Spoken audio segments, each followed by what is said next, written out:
Diesel engine के शोर से मिला अब छुटकारा, क्योंकि सिर्फ 3 सालों में शिंजिन की तमाम 16,000 बसें अब बिजली पर मुंतकिल हो चुकी हैं। इलेक्ट्रिक बसों को चलाने के लिए बस ड्राइवरों को खुसूसी तरबियत भी दी गई है और बस अड्डों पर 5,000 चार्जिंग पॉइंट्स भी बनाए गए हैं। एक मुकम्मल चार्ज शुदा बस 200 किलोमीटर चल सकती है, यानी दिन भर की ड्राइव के बराबर। जिनजिंगयू इन तब्दीलियों की सरबराही कर रहे हैं। हम शाम को जब बस सर्विस का वक्त ख़त्म होने के बाद इसे चार्ज कर सकते हैं। इसमें एक फ़ायदा ये भी है कि शाम के वक्त बिजली सस्ती फराहम की जाती है। इस तरह बस कंपनी के काफ़ी पैसे बच सकते हैं।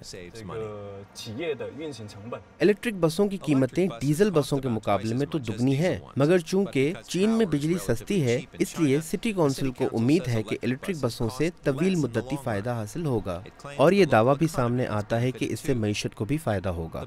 इन बसों को शिंजिन में वाक़ BYD नामी कारसाज कंपनी ने बनाया है। जब इलेक्ट्रिक बसों की बात आती है तो ये कंपनी लंदन और बुडापेस्ट जैसे शहरों को भी इलेक्ट्रिक बसें फराहम करती है। इलेक्ट्रिक बसें तो महज BYD का एक छोटा सा कदम है। मुस्तकबिल में हम न सिर्फ बसों को बिजली पर मुंतकिल करना चाहते हैं, बल्कि टैक्सियों, ट्रकों और दीगर तमाम गाड़ियों को भी बिजली की क़ुव्वत से चलाना चाहते हैं।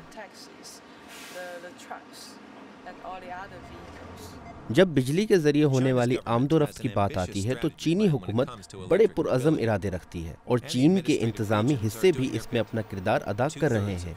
शिंजिन की 2/3 टैक्सियां पहले ही बिजली पर मुंतकिल कर दी गई हैं। BYD ने पूरे मेगा सिटी में चार्जिंग स्टेशन कायम किए हैं, जिन्हें शिफ्ट खत्म होने के बाद टैक्सी ड्राइवर अपनी टैक्सियां चार्ज करने के लिए इस्तेमाल कर सकते हैं। इस वक्त पीक आवर है, लेकिन यहाँ हर ड्राइवर खुश नहीं। क्यों?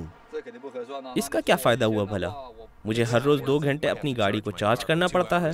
मतलब 10 से 20 यूरोस के बिजनेस का नुकसान। पैसे कमाने के बजाय मैं यूं ही बैठा अपने फ़ोन पर गेम खेल रहा हूं। मुझे बहुत बेजारी होती है। मगर शहरी हुकूमत बिल्कुल भी परेशान नहीं। उनका कहना है कि बिजली की कम कीमतें हर नुकसान का अजाला कर सकती हैं और ड्राइवरों को हर सूरत इस तरह वक्फे लेने ही होंगे।